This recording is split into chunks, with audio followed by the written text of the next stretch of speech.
I'm going to be reading from Rays of the One Light by Swami Kriyananda. This week is on the divine ascension. Truth is one and eternal.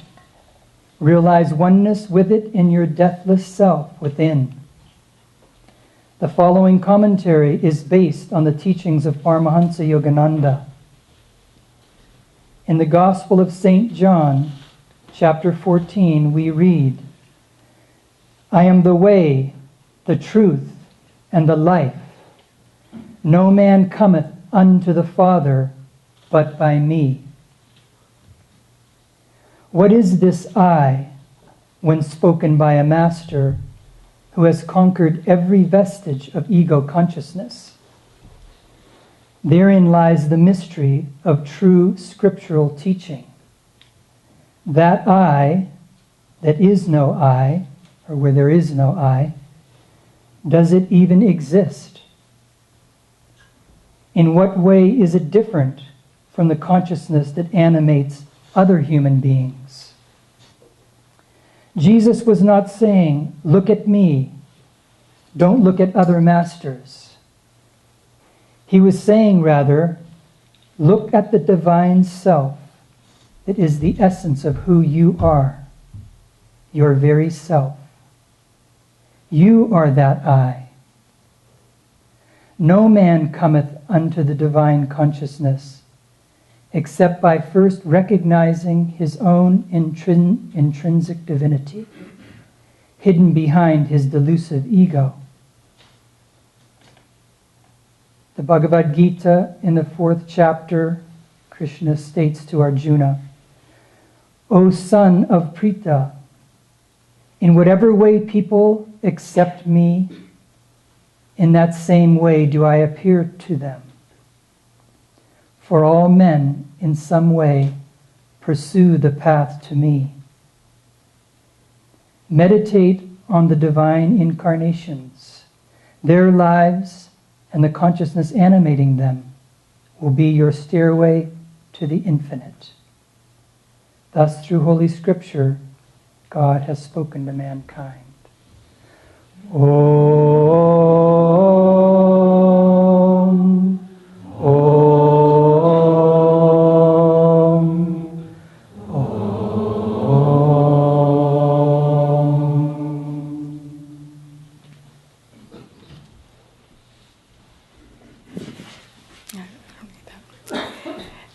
Good morning, everyone. It's a joy to be here with you.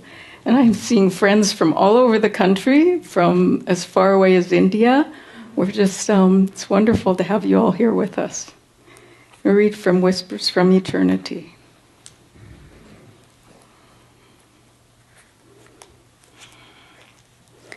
O Lord, thou lone, matchless source of all imitated beauty, spread thy aura of light and joy o'er night-darkened hearts everywhere. Thou greater than the bursting light in my own forehead, as the aurora borealis shoots rays to left and extreme right, throwing sudden iridescent reds, greens, and blues in sky-brightening searchlights, to kiss the sky with lovers' newborn fervor, and sends our ethereal mystic flames to leap joyously, then vanish in the all-swallowing night. So do I see thee within me, radiant with joy.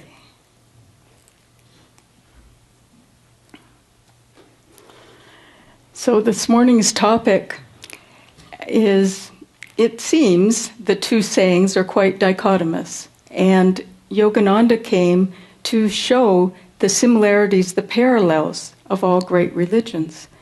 And when Jesus said, no one comes to me, to the Father, except by me, then you wonder, well, what's he saying? And as Swami explained, he's not talking about the little I. He's not talking about the ego I. And Krishna, when he says much more compassionately, however anyone sees me, then that's how I come to them. And Jesus came at a time when Judaism had started to fall into darkness. Judaism was started with Sanatan Dharma, with Moses. And Moses, through his revelations, had brought this to mankind. But by the time that Jesus came, that time had fallen into rigid thinking. People were unimaginative. They were uncreative with their spiritual lives. They just went with what it is. It was the medieval times. I think that's an interesting word, medieval. And there it is, in the times when, and what is evil? Evil is supreme ignorance. And so people in that time were supremely ignorant. And Yogananda tells us how when an avatar comes, he has to do what is appropriate with the times. And he says that if Jesus came now, he would say things very differently. He would use different channels. I mean, back in those times, people would run ahead to say he's coming. And now we have, the internet. We have all the things that we can use now to spread the word. And it goes much further, much faster. And it also was a very dark time. And so he had to bring a lot of energy and magnetism and personality in order to really impress on people what he meant. And so he would say it in a much different way than he would now. I came across a hilarious birthday card not too long ago, and it was if Jesus used Twitter. And there was a picture of Jesus on the computer, and he's saying, "Wow, this is great. I have 12 followers already."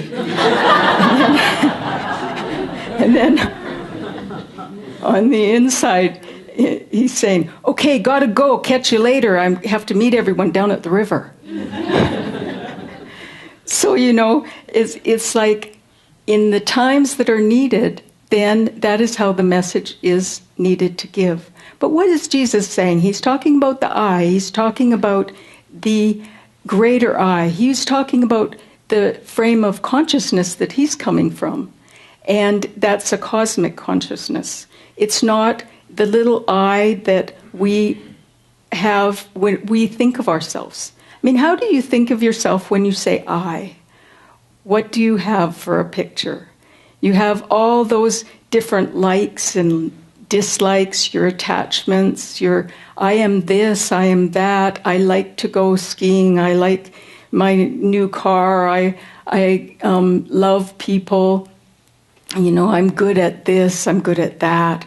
All those things that come in and take place of what Christ was saying, that cosmic I, that I that included everything. And when he said that, he wasn't talking about, the finite like we do, but he was talking about that way that God sees everything. Swami Kriyananda wrote an affirmation, and in this affirmation he wrote, "May my heart's devotion to thee absorb me so that there is no part in my heart for any other love." What's he talking about when he says that? That there's no place in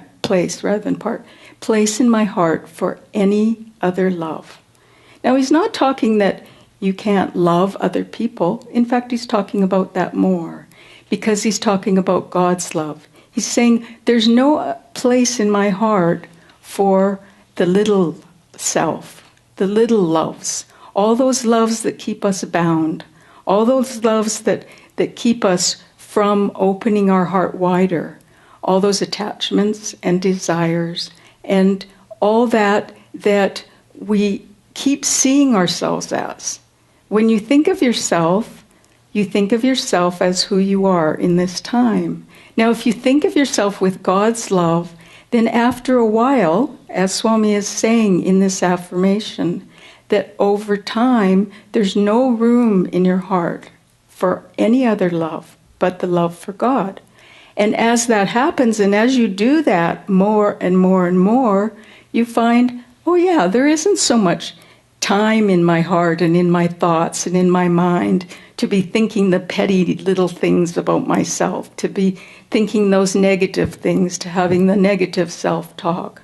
That there's more, that the direction that you're going is that open, more cosmic love. And this was a time when Yogananda, of course, when he was saying Jesus would have spoke differently when he came, if he came in this time, Yogananda did speak differently. And he came at a time when he could talk more about that cosmic consciousness. He could describe what samadhi was. He could say that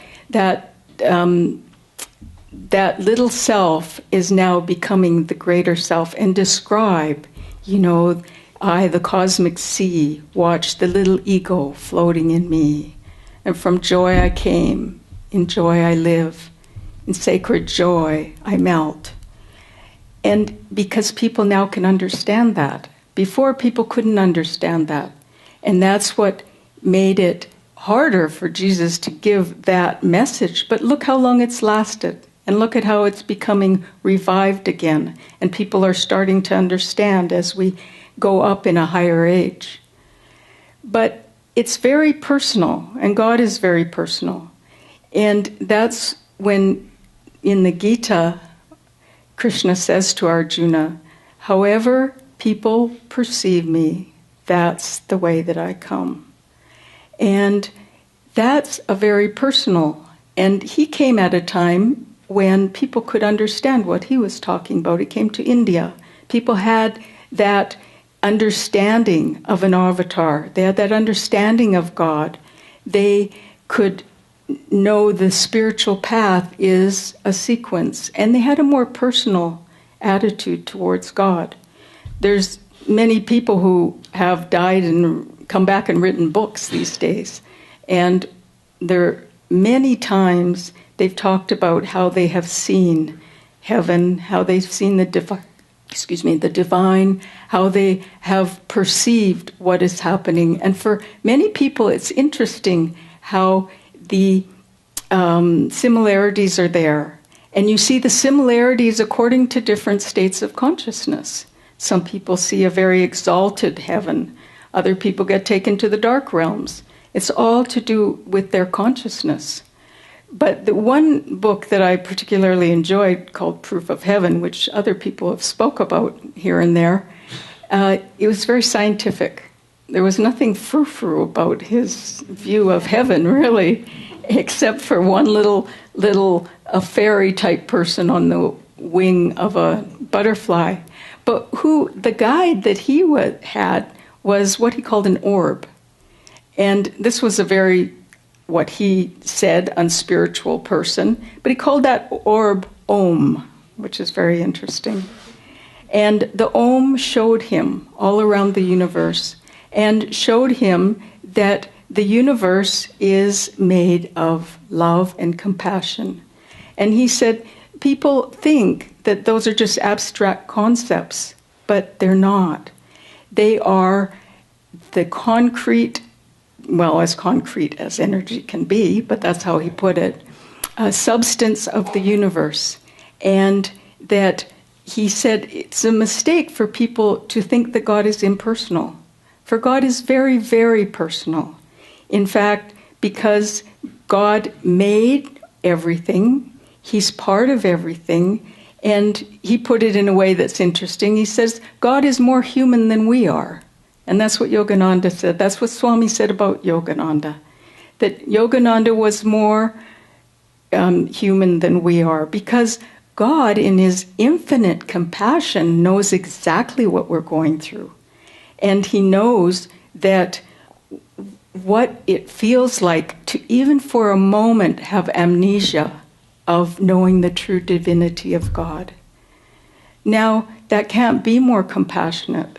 And we keep separating ourselves. We keep separating ourselves from God and thinking that, well, God doesn't quite understand. Maybe if I pray to him a little bit harder or differently, he might understand.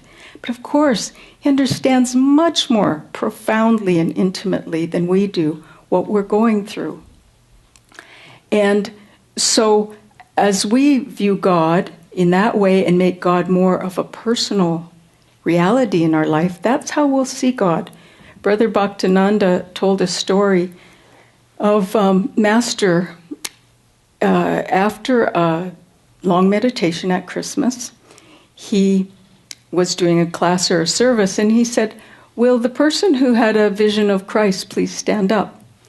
And an elderly lady who was quite frail stood up, and Yogananda said, "Please describe what you saw." And she said, "Well, I don't usually have any kind of visions or anything in meditation, but I was praying to Jesus as a friend to come to me. And in my meditation, I started to see the round view of the blue field of the spiritual eye, and then the golden color around it, and the spiritual eye, the Christ consciousness, and the Holy Spirit around it." And she said, and then Christ's eyes started to appear to me, and then his face came out of that blue field, and he looked at me for a while, and then he withdrew. And as she was telling this vision, she was seeing Christ at the back of the room, and he was with others, and she was seeing angels. And so Yogananda, knowing what she was seeing, asked her to describe that to everyone too. And she told them what she was seeing, and that there were angels there, and Jesus, and two other people. And Yogananda said afterwards, still with the crowd there, "Who were those two other people?" And she said, "I don't know, I was focusing on Christ." And he said, "Those two other people were Sri Yukteswar and Lahiri Mahashaya." And so God comes to us in very personal ways, and the way that we see him. And my friend Paula's mother was dying, and this is many years ago, and she had a very close relationship to Mary.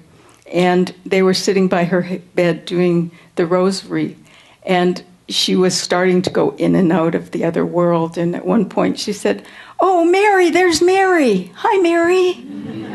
She was not intimidated. She was just delighted, because there was Mary, who she had loved all her life. And so God will come to different people in different ways. You know, you see Divine Mother as Kali, or maybe you see, Jesus is your nearest and dearest, or whatever form that will be. God is in everything, and he will personally come to you. And so we need to make God more a part of our life. And since we can't see God in his infinite form, he sent many emissaries to us so that we can relate. He sent us Master, he sent us Swami, he sends us each other.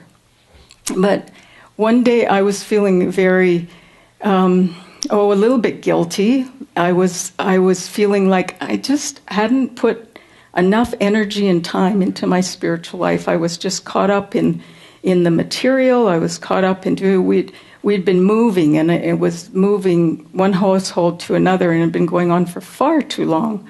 And I was feeling like I'm just always concentrating on the physical plane, and feeling a little bit badly because I hadn't been putting maximum energy into my spiritual life.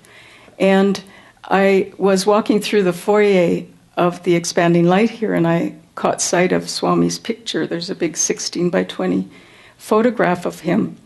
And for a split second, I almost avoided his gaze, because I was feeling, like, okay, I'm just going to, keep in my tunnel vision here. But then I stopped and I looked into his eyes, and I was imagining a look of, a look that he would get when he brooked no excuses. It was no excuses here. And Swami was all compassionate. And when you're trying your hardest and doing your best, he had all compassion. But if there was any ego in there, then he was like steel. And I remember one time I wrote him this very good letter of the reasons why I had done something, and he had chastised me for something, and I had all these good reasons. And I thought if I told him these reasons, he would understand, right? And he just tossed the letter aside and he said, that's just self-justification, and didn't let me off the hook. And so I'm standing there in front of his picture, and I'm thinking, you know, he's looking a little stern. And then I said, but I love you. And it didn't seem to change. His look was still in his eye. And then I said it again. I said, I love you. And as I said that, I felt my heart start to relax. And felt my heart start to open. And I said it again. And I was just imagining what he would say. He would say, well, of course I love you too. I mean, it goes without saying. Of course Swami loves me. And just like the devotee who, when Yogananda had chastised him and said, but Master, how can I change without your blessings? And Master said, well, my blessings are already there. God's blessings are there. It's your blessings that are needed. It's not like God has to do anything or change. It's the devotee who needs to change. And so when I said that, I was feeling my heart start to open and my heart starting to relax. And I could just imagine Swami then at that point laughing and letting the sternness go, because he could see that I had the point. I got the point. The point is not to feel guilty about something. The point is not to is to think of the negative. The point is to open your heart, because if you can't open your heart, you're not going to let that love of God in. And as soon as you do that, your whole life turns around and you see the positive again. And we need to keep that in view, that we're always have to think of the positive and to view everything that happens to us as God's love for us. Like the little girl who says about her sister, she says, I know my sister loves me because she always gives me her old clothes and then she has to go buy new ones. And that's her view of the world. Let's be like little children that way and really look at the world in a way that is always positive. But the other thing that I wanted to say is talking about the unity of us all. Because I was looking at the Nayaswami vow, and the third vow is one that I think is my favorite, in that what it says is that I am no longer a separate entity, but I offer myself unreservedly into the great ocean of awareness. I am no longer a separate entity, but I offer myself unreservedly into the great ocean of awareness. Now, this vow isn't just for Nayaswamis. Yes, we pay particular attention to it, but it's for all of us, and it's for all of us to share. That when we look at this world with unity, and we look at it as we are all one with it, that's the most important thing, is looking at life as a unified effort, rather than I am this person, I am that person. How often do we put up little guards against each other and put little protective shells on ourselves and think that we can't love because we might not be loved, or we can't love because that person might think this or that of us. And instead, turning it around and saying, I love just because I love. I love because I expect to be loved. I love because that person is beautiful. It doesn't matter who that person is. There's going to be that beauty inside, that part of God's love. And so looking at each other and looking at the world, it's like the world of nature is already so unified. There was a man in Africa who, for most of his life, he saved elephants. And he had a big reserve, and he saved all these elephants when they weren't wanted anymore, when they were hurt, or when they had ailments and things, and took them onto this reserve. And he died suddenly of a heart attack. And 2 days later, after he had a heart attack, all these elephants started showing up. And in all, 31 elephants came. They were led by these 2 old matriarch elephants. And they stayed for 2 days, and they didn't eat or drink anything, and then they left. So how did they know? How did they know? I've seen that with the deer around here. I've seen it twice, actually. One time, there was a deer with her side ripped open, and it was at the bottom of Rogersea Park Hill, and she had been attacked by dogs, and they had torn her side, and she was probably dying, and ringed around her was a whole ring of deer standing there. They had come to be with her. And another time I remember seeing all these deer, and I was wondering, why are there so many deer in this area? And then I saw a dead deer, and they had come to be with. And so the animal kingdom, they are so much more in touch in that way. And we can learn from that, in that we are all part of the greater cosmic play. And God sees it from his point of view. We're seeing it from ours. Let's start seeing it more from God's point of view. They found that when they analyzed the sounds that elephants make, because you'd think they didn't make very many sounds except the odd bellow and snort and that kind of thing. But really what they're doing is at a very low frequency that we can't hear. They're singing to each other. And the same with the whales. The whales, we've all heard whale sounds, and that what they're doing is singing, and they've found that some of those actually rhyme, and that they learn these songs, and that every season they learn new ones. New ones are composed. So it's like there's so much more in this world, and so much more happening. And when we're in our own little world, it confines us. And instead, let's open that up to the person next to us. Let's open it up to every person that comes into your world. And I'll close with something that Ryan Hall said when his mother, Patricia Hall, told him that Swami had passed. And he said, I saw Swami as having great kindness and doing things bigger than him. And then Ryan went on to say, I think the best testimony to him would be if we all live with more kindness and do things that are bigger than us. So sometimes maybe when you see somebody, think inside, hello myself, I love you.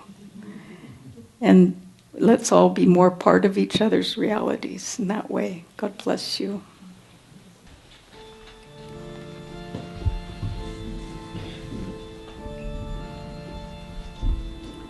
To Jordan came Jesus to be baptized by John. When John did demur, Jesus said, It is right that I come thus to honor God's law. For our Father wills it so. When he came from the river, a voice from above did declare, so all heard it, Lo, this is my Son.